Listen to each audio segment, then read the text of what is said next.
श्री गणपति सच्चिदानंद सद्गुरुभ्यो नमः।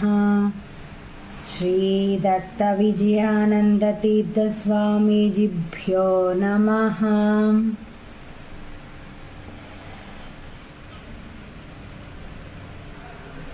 जय श्री राम, जय हनुमान।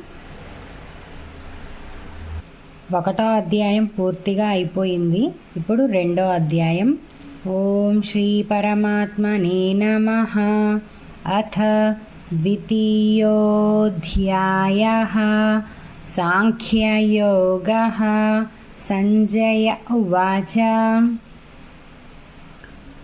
తం తథా కృపయాభీష్టం అశ్రుపూర్ణాకులేక్షణం విషీదంతమిదం వాక్యం ఉవాచ మధుసూదనః. శ్రీభగవానువాచ.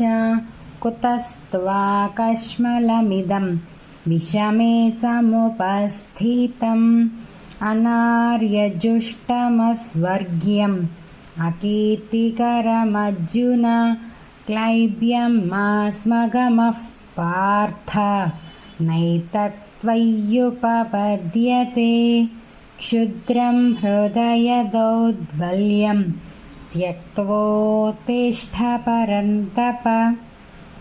అర్జున ఉవాచ. కథం భీష్మమహం సంఖ్యే ద్రోణం చ మధుసూదన ఇషుభిః ప్రతియోత్స్యామి పూజార్హా వరిసూదన గురూన్ హత్వా హి మహానుభావాన్ శ్రేయో భోక్తుం భైక్ష్యమపీహ లోకే హత్వార్థకామాంస్తు గురూనిహైవ భుञ्जीय భోగాన్ రుధిరప్రదిగ్ధాన్ న చైతద్విద్మః కతరన్నో గరీయః యద్వా జయేమ యది వా నో జయేయుః యానేవ హత్వా న జిజీవిషామః తేవ స్థితాః ప్రముఖే ధాతరాష్ట్రాः కార్పణ్యదోషోపహతస్వభావः పృచ్ఛామి త్వాం ధర్మసమ్మూఢచేతాः యచ్ఛ్రేయస్యాన్నిశ్చితం బ్రూహి తన్మే శిష్యస్తేహం శాధి మాం త్వాం ప్రపన్నం నహి ప్రపశ్యామి మమాపనుద్యాత్ యచ్ఛోకముచ్ఛోషణమింద్రియాణాం అవాప్య భూమా వసపత్నమృద్ధం రాజ్యం సురాణామపి చాధిపత్యం. సంజయ ఉవాచ. ఏవముక్త్వా హృషీకేశం గుడాకేశః పరంతపః నయోత్స్య ఇతి గోవిందం ఉక్త్వా తూష్ణీం బభూవః.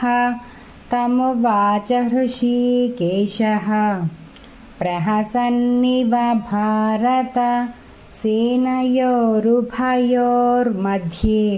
విషీదంతమిదం వచః. శ్రీభగవానువాచ. అశోచ్యానన్వశోచస్త్వం ప్రజ్ఞావాదాంశ్చ భాషసే గతాసో న గతాసోంశ్చ నానుశోచంతి పండితాః. నత్వేవాహం జాతు నాసం నత్వం నేమే జనాధిపాః న చైవ న భవిష్యామః సర్వే వయమతః పరం. దేహినోऽస్మిన్ యథా దేహే కౌమారం యౌవనం జరా తథా దేహాంతరప్రాప్తిః ధీరస్తత్ర న ముహ్యతి. మాత్రా స్పర్శాస్తు కౌంతేయ శీతోష్ణసుఖదుఃఖదాః ఆగమాపాయినో నిత్యాః తాం స్థితిక్షస్వ భారత.